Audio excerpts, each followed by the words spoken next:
Hey, what's up ladies and gentlemen, Biki here with the Untitled Game Show, back once again with another review for you guys today. And let's talk about Minority Report season premiere. The pilot was just aired on September 21st and I got to check it out for free over on the PlayStation Network because it's available right there for watch for everybody like yourself. So if you have a PlayStation console, either PlayStation Vita, PS4, or PS3, you could just go over to the PSN store and click free and you can watch the episode. So check it out there if you want. Anyways, to get into the actual show itself, I'm going to be talking about a little bit of spoilers of the movie Minority Report. So if you've never seen the movie Minority Report, you might not want to watch this, but that movie's kind of old, guys. I'm just saying.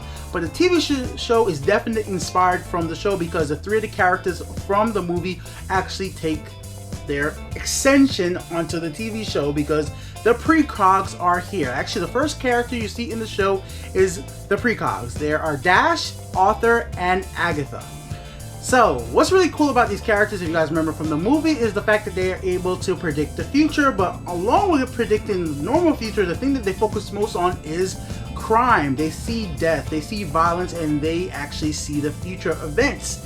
And this is where it kind of gets interesting. The show takes place after the events of the movie, so it's actually even farther into the future than the movie timeline. What's really cool about that is technology is even advanced farther than it was in the movie itself. And mind you guys, the technology in Minority Report was already pretty damn cool. You guys know finger surfing using computers, you know, waving your hands around at screens, but the technology has gone to the point that now it's in contact lenses, earpieces, where you could go into a room and basically kind of see like a visualization of what a crime was and actually interact with it.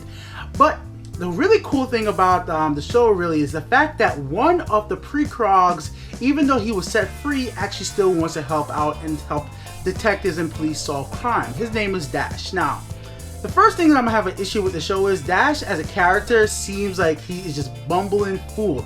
You would think after going through all this, locked up, experimented on, he was just like, hey yo, I don't think I should be interacting with the police or like, you know, get myself in trouble because if I get caught and people find out who I am, they're gonna take me back and basically lock me up again. But unfortunately, for at least the first 15 to 20 minutes of the show, he's basically interacting with stuff that he should stay the heck out of. And of course, a police officer, the new girl, Laura, she finds out, catches up with him, and they basically start working together. So it's kind of like a basic sense of the show is it's a cop drama. So he is the tag team along with her. So he's just tagging along, giving her information, and she's solving the crime, going back to her police department and saying like, oh, I solved the crime, but I can't really tell you how I solved the crime.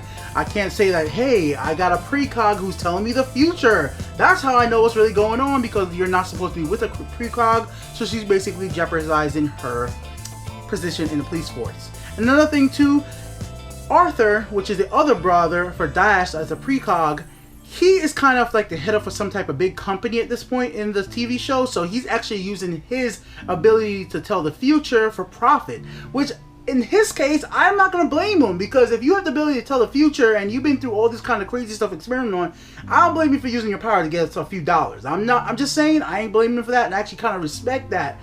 The only thing I see is that there's a brother, sister, and brother kind of conflicts. Not everybody seems to be working together very well, so there's something really going on with the relationship there, which they haven't explained in the first episode. But we see like Dash is the one who wants to help police, but doesn't realize that there could be big consequences with you working with police. You might be found out again, and they might take you back and end up pushing you back into the program.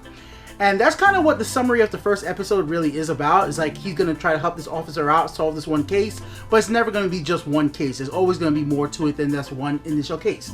Now, why I say this series so far to me is kind of cheesy in some aspects, you want it to be more dramatic, for me at least, compared to the Minority Report movie. It was a very intense movie. You want to know what's going to happen next. In this TV show so far, I could be playing a game. I could look away. I'm not intensely watching every single word they're saying. So the script is not so entertaining that every single word I'm pausing like, I need to know what's happening. Like for me, watching Game of Thrones, watching Walking Dead, every word I want to hear it. This show, I could play a game, I could do something else while it's on in the background, because sometimes it's just not that important, and because the show is generically just like so many other TV shows before, where there's a guy who's not in the police force or a girl not in the police force helping somebody who is, because they have special psychic powers. There's so many, like there's so many TV shows like this that you actually already got the concept. The only thing that really makes this cool is because of the future tech.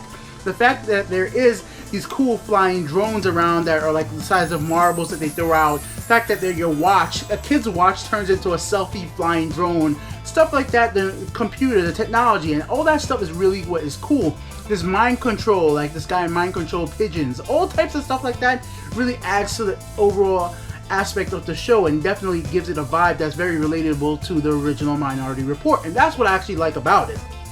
If it just took itself a little bit more serious, I would actually be more interested in the show, and I probably would have gave it like a good, like, you know, I would probably give it a 5 for the first episode, a 5 out of 5. But right now I'm going to give it a 4 out of 5 personally, just for my take on watching it, because the fact that they're going with a kind of a funny, because right now it's not really too heavy deep. It seems like these two characters, Dash and Laura, are going to eventually have a relationship with each other. That's how they're leading it.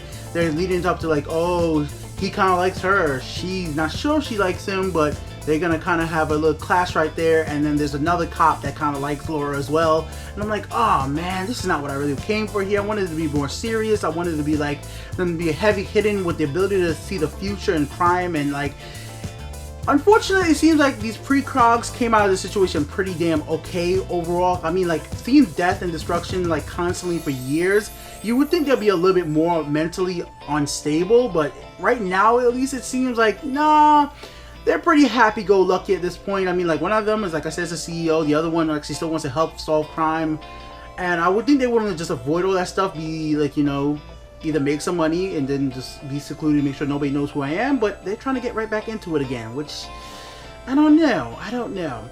But like I said, so far it's a good show. It's a regular TV show on the regular channel. It's not on HBO and nothing like that, so it's not going to be the most bloody, dangerous thing like that. It's not going to be Game of Thrones, head chopping off, but you never know. Since stuff like AMC has done some pretty outlandish violence, so TV might be able to get away with it. It is Fox, it's Channel 5, but even Channel 5, sometimes with The Simpsons, they throw out some really crazy stuff, guys.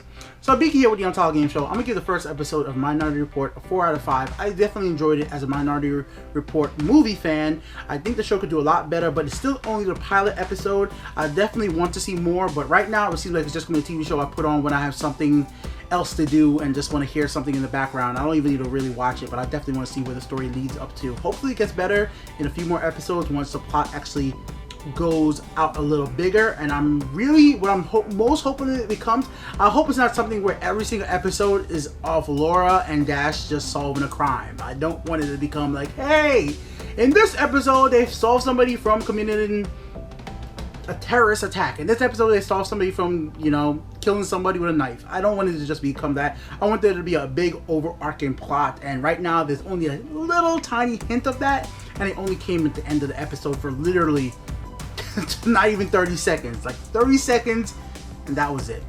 Let me know what you guys think in the comment section below of Minority Report, the TV series, if you guys have a chance to watch. Remember guys, it is free to watch right now on the PlayStation Network. Peace out guys, and thank you.